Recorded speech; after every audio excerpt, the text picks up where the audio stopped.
মৰাণত মন্ত্ৰী বিমল বৰাৰ সংবাদমেল। মন্ত্ৰী বিমল বৰাৰ পৃষ্ঠপোষকতাত স্বেচ্ছাসেৱী ন্যাস গ্ৰোথ ফৰ গ্ৰাছৰুটছৰ উদ্যোগত মৰাণ বাণিজ্য মহাবিদ্যালয় আৰু টিংখাং বিধানসভা সমষ্টিৰ বিধায়কৰ শিক্ষা উপদেষ্টা সমিতিৰ সহযোগত মৰাণ বাণিজ্য মহাবিদ্যালয়ত কাইলৈ অনুষ্ঠিত হ'ব সাহস আৰু প্ৰত্যয় ভৰা এদিন শীৰ্ষক মননশীল অনুষ্ঠান।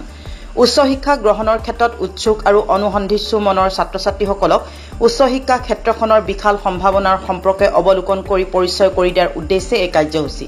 এই অনুষ্ঠানত নৱপ্ৰজন্মক ভৱিষ্যত জীৱনত আগুৱাই যোৱাৰ ক্ষেত্ৰত প্ৰেৰণা উদ্দীপক ভাষণেৰে উৎসাহিত কৰিবলৈ দেশৰ এগৰাকী প্ৰখ্যাত প্ৰেৰণাদায়ী বক্তা তথা ইউ কেন উইনৰ দৰে গ্ৰন্থৰে সমগ্ৰ বিশ্বতে জনপ্ৰিয়তা অৰ্জা লেখক শিৱ খেৰাই অংশগ্ৰহণ কৰিব।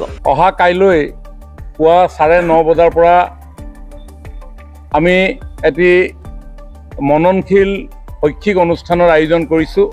যি অনুষ্ঠানটোৰ নাম সাহস আৰু প্ৰত্যয় ভৰা এদিন, a day of courage and achievements dreams from reality, dreams reality to how we achieve our goals.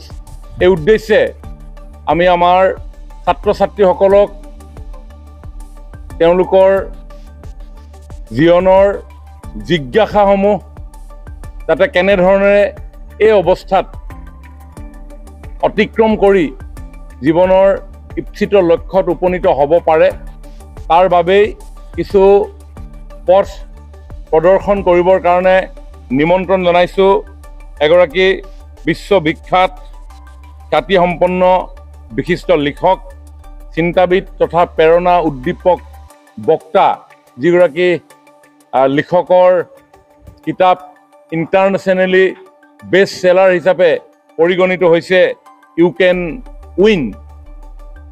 প্ৰেৰণা উদ্দীপক বক্তা শিৱ খেৰা ডাঙৰীয়া, তেখেতক আমি নিমন্ত্ৰণ জনাইছোঁ মৰাণ বাণিজ্য মহাবিদ্যালয় এই প্ৰাংগণত। সকলো ছাত্ৰ ছাত্ৰী, অভিভাৱক অভিভাৱিকা তথা শিক্ষক শিক্ষয়িত্ৰীসকলক আৰু শিক্ষানুৰাগী ৰাইজক মই আন্তৰিকতাৰে এই অনুষ্ঠানলৈ আমন্ত্ৰণ জনাইছোঁ।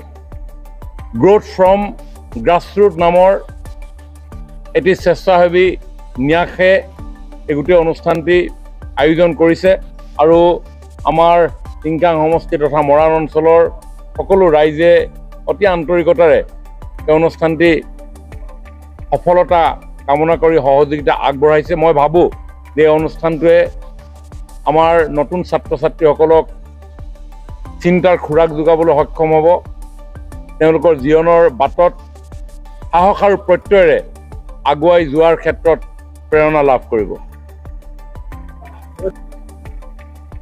হয়, যিহেতু তেওঁলোকৰ হাতত আমি আমাৰ দেশৰ ভৱিষ্যত অৰ্পণ কৰিব লাগিব, গতিকে এই সময়ত ছাত্ৰ ছাত্ৰীসকলৰ অনুসন্ধিৎসা, জিজ্ঞাসা ইত্যাদিসমূহ যথেষ্ট পৰিমাণৰ থাকে। এই বয়স আমি পাৰ কৰি আহিছোঁ, গতিকে আমি ছাত্ৰ ছাত্ৰীসকলক তেওঁলোকৰ মনৰ কথাবিলাক জনাটো এগৰাকী জনপ্ৰতিনিধি হিচাপে আমাৰ দায়িত্বত পৰে। কাৰণ বিভিন্ন শ্ৰেণীৰ বিভিন্ন বৰ্গৰ সমাজৰ লোকৰ সন্তান সন্ততিসকলে বিভিন্ন শিক্ষানুষ্ঠানত শিক্ষা গ্ৰহণ কৰে, তেওঁলোকৰ বহু মনৰ কথা থাকে আৰু সেইকাৰণে এই যিটো সুযোগ, এই উল্লেখযোগ্য যিটো দিন সাহস আৰু প্ৰত্যয় ভৰা এদিন, এই অনুষ্ঠানলৈ নিমন্ত্ৰণ কৰিবলৈ যোৱাৰ সুযোগতে ছাত্ৰ ছাত্ৰীসকলৰ লগতো মই মত বিনিময় কৰাৰ এটা সুযোগ উলিয়াই ল'লোঁ আৰু যেতিয়াই যিখন শিক্ষানুষ্ঠানলৈ গৈছোঁ সেই শিক্ষানুষ্ঠানখনতেই প্ৰত্যেক ছাত্ৰ ছাত্ৰীয়ে এই অনুষ্ঠানটো বিশেষভাৱে শিৱ খেৰা ডাঙৰীয়াৰ নাম শুনাৰ লগে লগে বহু সংখ্যক ছাত্ৰ ছাত্ৰী উৎফুল্লিত হৈছে। বহুতে হয়তো বিষয়টো সম্পৰ্কত ইমান বেছি তেওঁলোকৰ পৰিসীমা হয়তো নাই, কিন্তু তেওঁলোকে জানিবৰ কাৰণে আগ্ৰহ প্ৰকাশ কৰিছে। মই জানিব পৰা মতে আমাৰ মৰাণত কেইবাখনো বুক ষ্টল আছে।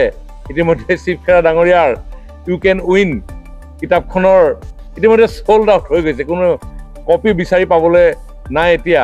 গতিকে মই ভাবোঁ যে খুব ধুনীয়া এটা বাতাবৰণ হৈছে শৈক্ষিক ক্ষেত্ৰখনত আৰু অহা কাইলৈ মই ৰাতিপুৱা 9:30 বজাতেই সকলো ছাত্ৰ ছাত্ৰী, অভিভাৱক অভিভাৱিকা, শিক্ষক শিক্ষয়িত্ৰীৰ এই মৰাণ বাণিজ্য মহাবিদ্যালয় খেলপথাৰত তেখেতসকলৰ উপস্থিতি কামনা কৰিছোঁ। ঠিক 9:30 বজাৰ লগে লগে অনুষ্ঠান আৰম্ভ হ'ব।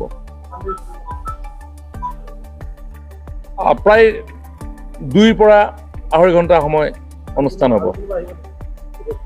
বক্তা হিচাপে আমাৰ জিলা আয়ুক্ত বিক্ৰম কৰি ডাঙৰীয়া তেখেতে এটা বক্তৃতা দিব আৰু এগৰাকী খুব প্ৰেৰণা উদ্দীপক বক্তৃতাৰে আমাৰ যুৱ চামক উৎসাহিত কৰি আহিছে। তেওঁৰ নাম ৰঞ্জন বৰুৱা। ৰঞ্জন বৰুৱা এই অনুষ্ঠানত উপস্থিত থাকিব।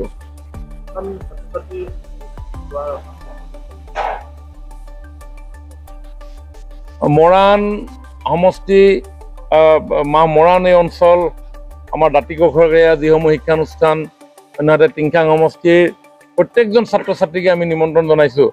একাদশ দ্বাদশ ডিগ্ৰী ষ্টুডেণ্ট, ইঞ্জিনিয়াৰিং ষ্টুডেণ্ট, কোনোবা ITIত পঢ়ি আছে তেওঁলোককো মাতিছোঁ, কোনোবা মেনেজমেণ্টৰ যদি কোনোবা ষ্টুডেণ্ট আছে তেওঁলোককো মাতিছোঁ, এডুকেশ্যনৰ MBBSৰ কোনোবা যদি ষ্টুডেণ্টছ আছে তেওঁলোককো মাতিছোঁ। আমি পাৰ্যমানে চেষ্টা কৰিছোঁ আমাৰ সমষ্টিটোৰ কোনো এজন ছাত্ৰ ছাত্ৰীক এবভ 11 ক্লাছ 11 কোনো এজন ছাত্ৰ ছাত্ৰীক আমি বাদ দিয়া নাই। সকলোৰে ঘৰে ঘৰে গৈ আমি নিমন্ত্ৰণ জনাইছোঁ যাতে এই অনুষ্ঠানটো তেওঁলোক উপস্থিত থাকে। অৱশ্যে বহুতৰ পৰীক্ষা হৈ আছে, ইতিমধ্যে বহু ছাত্ৰ ছাত্ৰী বিভিন্ন শিক্ষানুষ্ঠানত এডমিশ্যন ল'বৰ কাৰণে গৈছে বুলি মই শুনিছোঁ। কিন্তু বহু ছাত্ৰ ছাত্ৰী এই অনুষ্ঠানলৈ উপস্থিত থাকিবৰ কাৰণে ইতিমধ্যে গৰমুৱা হৈছে বুলিও মই গম পাইছোঁ। গতিকে অহা কাইলৈ খুব সুন্দৰ এটা মননশীল অনুষ্ঠান ছাত্ৰ ছাত্ৰীসকলৰ কাৰণে উৎসৰ্গা কৰিবলৈ পাই আমি সকলো আনন্দিত হৈছোঁ। মই মৰাণ বাণিজ্য মহাবিদ্যালয়ৰ অধ্যক্ষা ডাঙৰীয়ানীকে প্ৰমুখ কৰি সকলো শিক্ষক শিক্ষয়িত্ৰীক মই ধন্যবাদ জনাইছোঁ, কৃতজ্ঞতা জনাইছোঁ। মৰাণবাসী ৰাইজক মই ধন্যবাদ জনাইছোঁ। অতি আগ্ৰহেৰে সকলোৱে খুব আন্তৰিকতাৰে আমাৰ এই অনুষ্ঠানটো তেখেতসকলে দিহা পৰামৰ্শৰে আমাক উৎসাহিত কৰিছে।